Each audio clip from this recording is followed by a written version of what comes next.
Participar en este foro nos da la posibilidad de compartir nuestra experiencia para luchar contra el cambio climático y cuál es el enfoque de Iberdrola en cuanto a la transición energética, que está basada principalmente en la descarbonización del sector eléctrico, apostando por las renovables, redes inteligentes de almacenamiento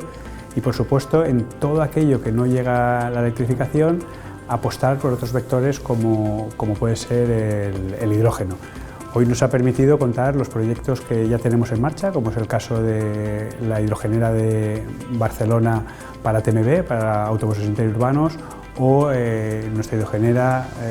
referente de 20 megas en Puerto Llano para descarbonización del sector fertilizantes. ¿Y qué proyectos tenemos en marcha para los próximos años, tanto de hidrógeno verde como derivados, y me refiero a amoníaco verde y metanol verde?